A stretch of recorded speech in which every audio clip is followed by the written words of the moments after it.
The war of words over the $6 billion tax on banks continues to rage. Former Treasury boss and now NAB chairman Ken Henry has fired a broadside slamming the levy unveiled in last week's budget as bad policy, warning customers and shareholders will foot the bill. Now the former governor of the Reserve Bank, Bernie Fraser, has weighed in. Mr Fraser says the levy is populist, conceived on the run. Instead, he's calling for a progressive company tax on profits across the board. I spoke to Bernie Fraser earlier today. Bernie Fraser, why do you believe the bank levy is a bad idea? It looks like a sort of populist policy based essentially on the unpopularity of the banks, an easy target for the government to raise some revenue. But populist policies based upon grievances about particular institutions is not the way to build a good, constructive, efficient kind of society and country that we want, really. Do you think it will hurt the economy? Won't hurt the economy in any sort of obvious way, but that won't lead to a sustainable society that everyone talks about wanting, a prosperous, more decent, a fairer society. The government says this is fair because the banks actually enjoy a lot of support from the taxpayer. They had billions of dollars of support during the GFC. They have billions of dollars to back deposits, and then they have billions of dollars to access to help fund their liquidity via the RBA. So doesn't it make sense that the banks should be paying for that?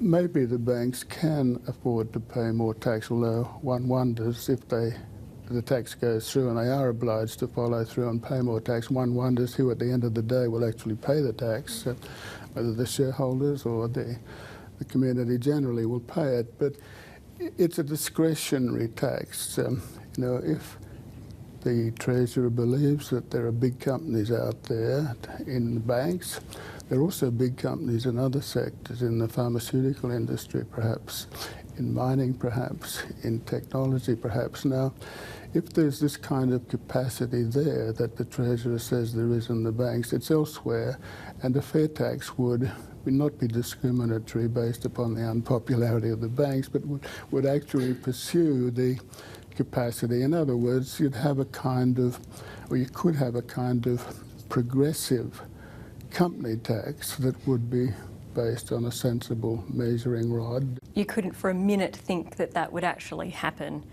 could you? Why not? It's at least worth thinking about. We already have on the company tax statutes 2 rates of tax for corporations based upon the turnover. The big corporations with the big turnover are not yet on the lower company rate of tax and may not be. So they're paying one tax based upon turnover, which I don't think is an appropriate measure or benchmark. And then there are smaller companies of different amounts of turnover that will pay a different rate of tax. So we've already got on the statute books 2 rates of corporate tax. Why not have 3 or 4 rates of corporate tax that apply on a relevant benchmark in the same way that we have progressive rates of tax for income?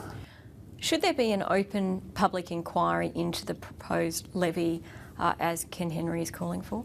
That's probably a case for it if what I read is correct, that there hasn't been appropriate consultation on the levy or the tax before it was put in place.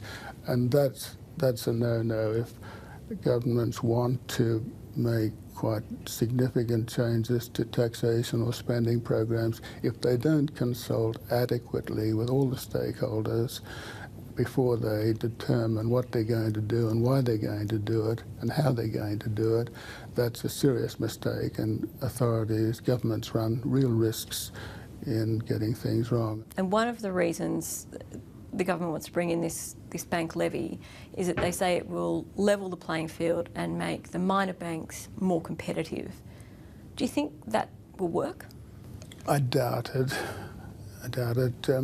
It would work if the banks were to pass it all on and there were dramatic increases in the charges that the big banks charge for their home loans and for their other services and reduce the rates they're paying on deposits and those kinds of things. But I don't think that's going to happen. And talking about level playing fields, there's also the opposite point that the foreign banks are not affected by the levy, and their competitiveness, if anything, has been enhanced. The levy is coming in at 6 basis points. What do you think the temptation is going to be for future governments to raise that should the deficit hole become bigger? The temptation for some governments on the basis of the experience of the past couple of decades is probably going to be pretty great, but that's the thing that I keep arguing to have changed, that there's no clear, coherent framework for determining budgets, for determining government spending and revenue measures, and that's the problem. Everything is ad hoc, in large part driven by ideologies and by lobbyists that tend to be in one ideological camp or the other. Bernie Fraser, it's been fantastic to have you on the program again. Thank you so much for your time. Pleasure.